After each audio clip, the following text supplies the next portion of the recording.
Welcome to SST की पाठशाला। और आज हम लोग डिस्कस करने वाले हैं क्लास 10 इकोनॉमिक्स चैप्टर 4 ग्लोबलाइजेशन।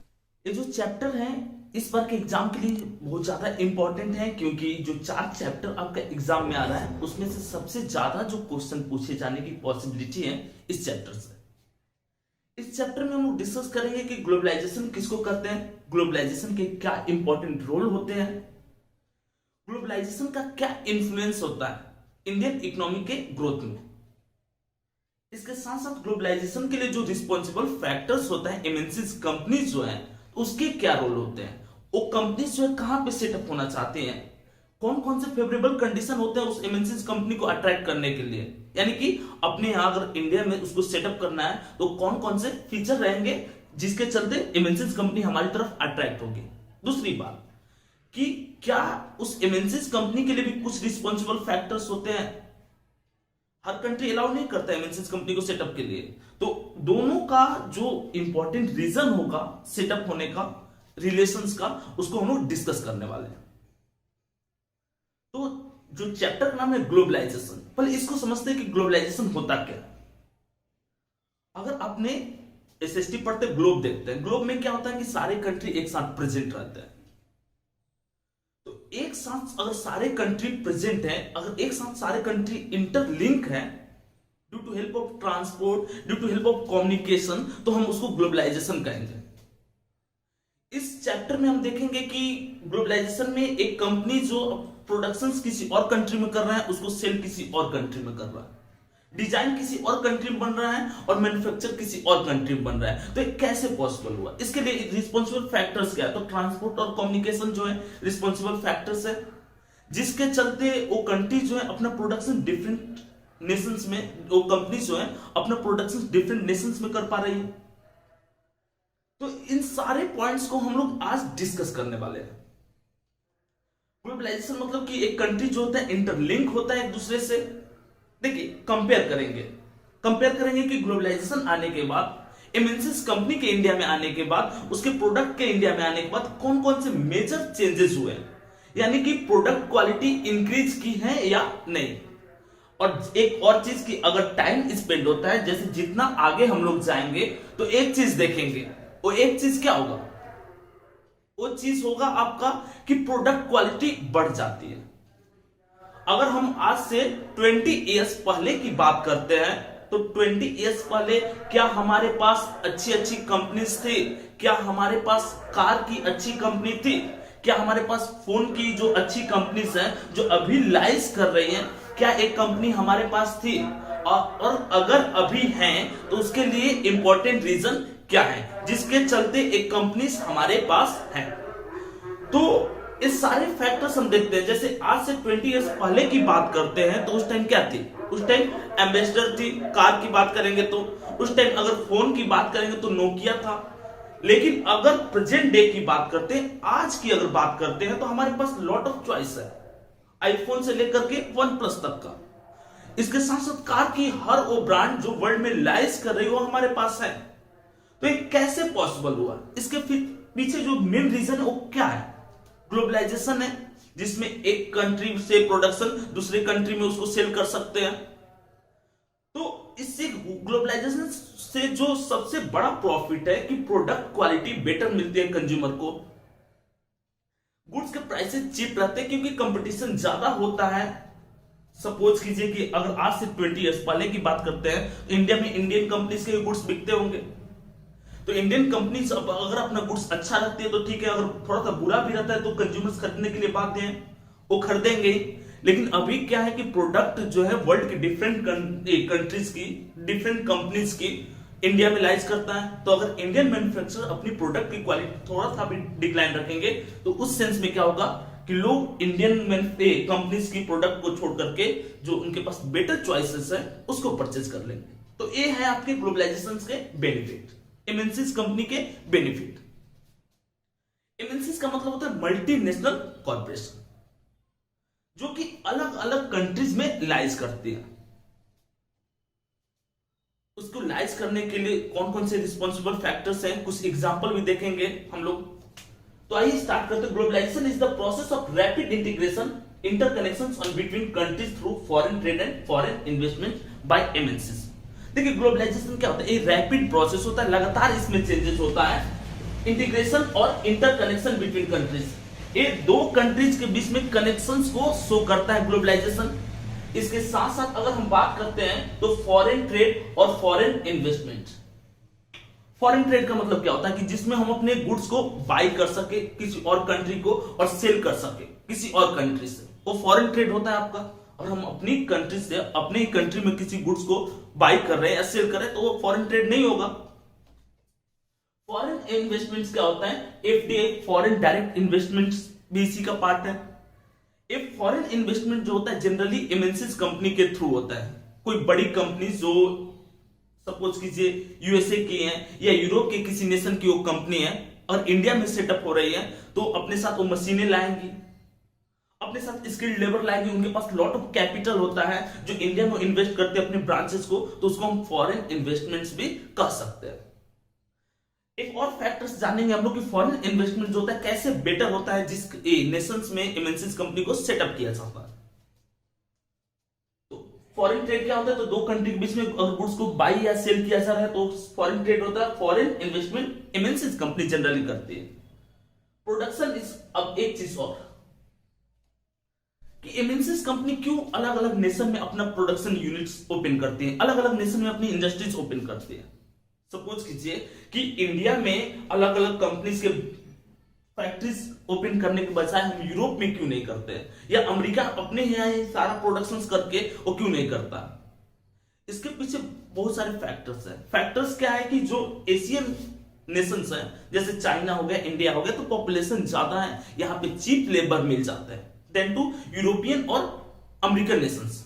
उनके कंपेयर में हमारे यहाँ चीप लेबर मिल जाता है, रॉ मटेरियल्स के प्राइसेस भी कम होते हैं। तो यहाँ पे अगर हम कोई मैन्युफैक्चरिंग यूनिट्स डेवलप करेंगे तो यहाँ पे क्या होगा कि इन्वेस्टमेंट लो होगा और प्रॉफिट हाई रहेगा। तो इन्वेस्टमेंट लो प्रॉफिट हाई के चलते एमएनसीज कंपनी जो है अपना प्रोडक्शन यूनिट अलग अलग नेशंस में ओपन करती है। Production is low and higher profit can be earn. क्या करते हैं, एक तो कम इन्वेस्ट करते हैं और ज्यादा प्रॉफिट अर्न करते हैं। एमएनसीज का मेन टारगेट यही होता है अलग अलग नेशंस में अपने जो ब्रांचेस है उसको ओपन करने का।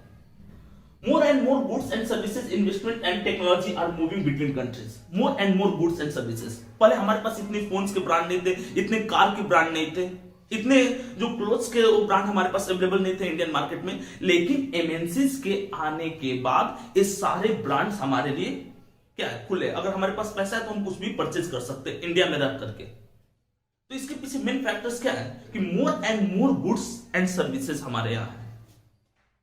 किसके कारण, एमएनसीज के कारण।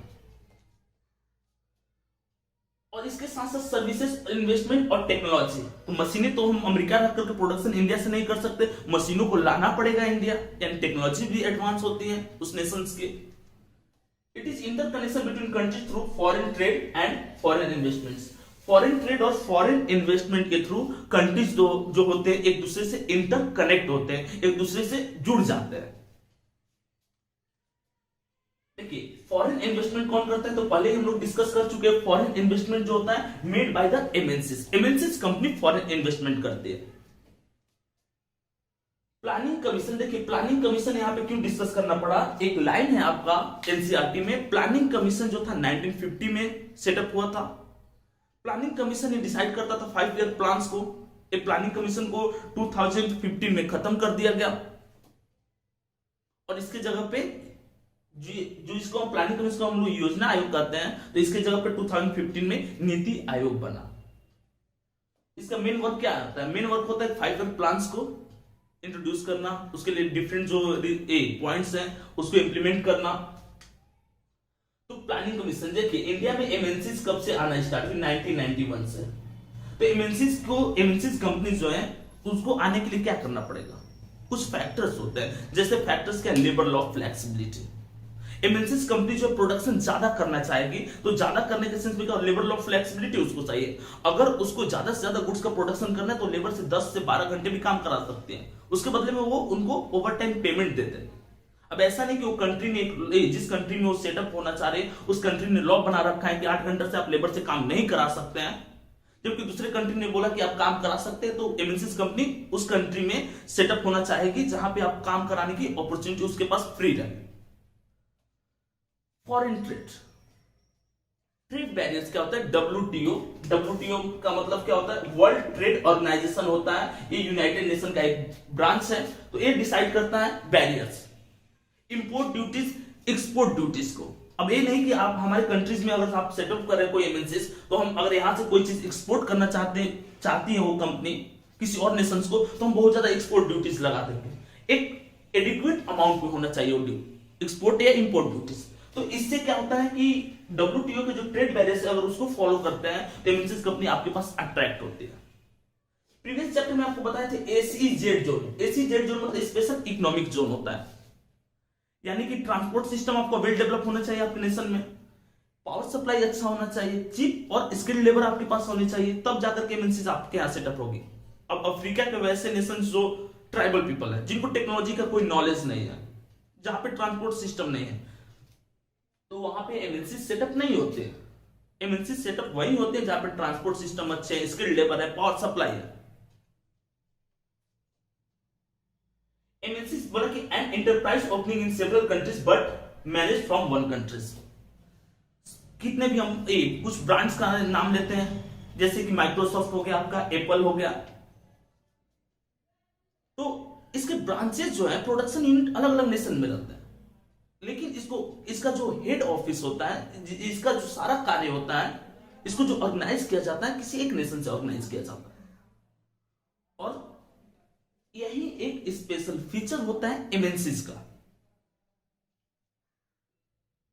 अब एक यहां पे क्वेश्चन आ रहा है कि एमएनसीज कंपनी जो है जनरली क्या होती है कि अगर अमेरिका की कोई कंपनी एमएनसीज है या यूरोप की किसी नेशन की कोई कंपनी एमएनसीज है, तो इंडिया की कंपनी के साथ, जो छोटी कंपनी है इंडिया की, उसके साथ टाई अप हो जाते हैं और टाई अप होकर के इंडिया में प्रोडक्शन स्टार्ट करते हैं। इसका एक मेन रीजन रहता है, दोनों को इससे प्रॉफिट होता है। एमएनसीज कंपनी छोटी कंपनियों के साथ इसलिए टाई अप होती है क्योंकि एमएनसीज कंपनी का यहाँ पे मार्केट नहीं है, मार्केट उसका कंट्रोल नहीं है। यहाँ पे किसके प्रोडक्ट बिकते हैं? तो जो इंडियन कंपनी उनके प्रोडक्ट बिकते हैं। तो अगर कोई बड़ी कंपनी आकर के इंडियन कंपनी के साथ टाई अप होगी तो उसका मार्केट पे कंट्रोल हो जाएगा। और जो छोटी कंपनी, इसको क्या प्रॉफिट है कि इसके पास प्रोडक्शन यूनिट्स अच्छे हो जाएंगे, इसके पास कैपिटल बढ़ जाएगा, इसके पास मशीनें अच्छी हो जाएंगी।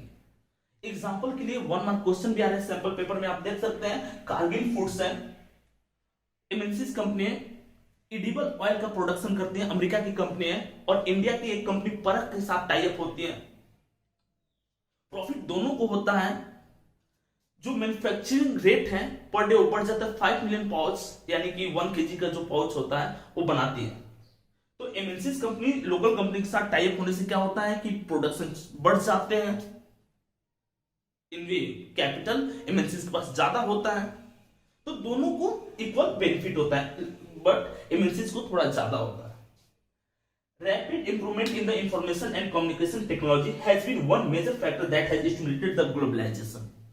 ग्लोबलाइजेशन बढ़ने का, ग्लोबलाइजेशन के फ्लोराइज होने का जो इंपॉर्टेंट रीजन है, इंफॉर्मेशन टेक्नोलॉजी, आईटी है, और कम्युनिकेशंस।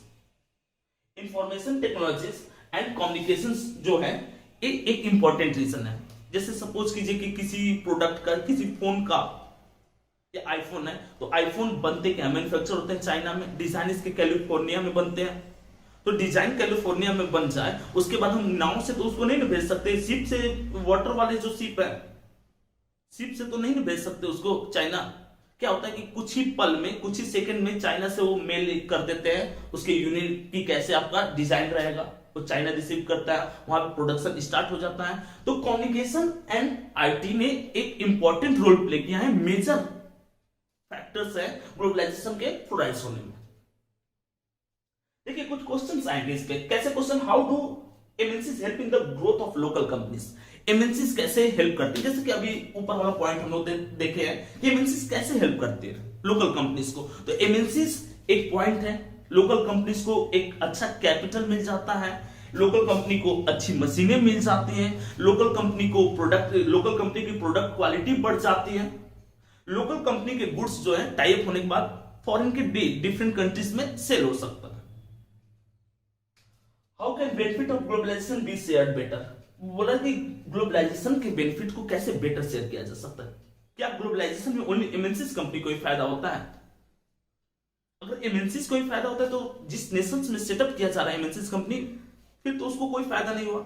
तो इसको इक्वल शेयर करने के लिए क्या करना पड़ेगा कि रिच और पावरफुल जो इंटरप्रीनर्स हैं, इंडस्ट्रिस्ट हैं, तो प्रॉफिट उनके बीच में ना शेयर करके इक्वली डिस्ट्रीब्यूट किया जाएगा। जैसे जितना कारगिल को शेयर मिलेगा उसी रेशियो में, उतना ही नहीं बोलो, उसी रेशियो में परख को भी शेयर मिलना चाहिए। ट्रेड बैरियर्स जो है डब्ल्यूटीओ का, तो एक फेयर ट्रेड बैरियर्स होना चाहिए। लेबर लॉ फ्लेक्सिबिलिटी होनी चाहिए। मान लीजिए लेबर को काम करने को मन नहीं है तो लेबर काम नहीं करेगा, अगर मन है तो काम कर सकता है ओवर टाइम के लिए। तो ऐसा नहीं कि कोई प्रेशर होना चाहिए। इसमें ग्लोबलाइजेशन के फ्लोराइजेशन में दोनों देखना पड़ेगा। एमएनसीज कंपनी को भी देखना पड़ेगा कि वो कंट्री के जो लॉ है क्या उसके लिए सुटेबल है, और कंट्री को भी ऐसा ही लॉ बनाना पड़ेगा ताकि एमएनसीज कंपनी उसके नेशंस में अट्रैक्ट हो। इस तरह से आपका ये जो पार्ट है इसको दो पार्ट में हम लोग कवर करेंगे। फर्स्ट पार्ट कवर होता है। इससे रिलेटेड अगर आपको कोई भी डाउट है तो आप कमेंट करके पूछ सकते हैं। और स्पेशली जो क्वेश्चन आंसर सेशन हम लोग लेकर के आए हैं अपने ऐप पे या टेलीग्राम चैनल पे, ऐप पे तो हर चैप्टर से रिलेटेड क्वेश्चंस आपको मिल जाएंगे, और टेलीग्राम चैनल जो है उस पे डेली 10 क्वेश्चंस कराते हैं विथ मैप वर्क। तो आप अगर क्लास 10th में हैं, बेटर स्कोर करना चाहते हैं तो टेलीग्राम चैनल को ज्वाइन कीजिए, लिंक दिया हुआ है डिस्क्रिप्शन में। या इससे रिलेटेड कोई भी डाउट हो तो आप इंस्टाग्राम पे भी मैसेज कर सकते हैं एसएसटी की पाठशाला, टेलीग्राम पे भी सेम नेम है एसएसटी की पाठशाला। तो जहां भी आप किसी भी सोशल नेटवर्किंग साइट पे जुड़ करके आप एसएसटी के सारे प्रॉब्लम को सॉर्ट आउट कर सकते हैं। मिलते हैं नेक्स्ट वीडियो के साथ।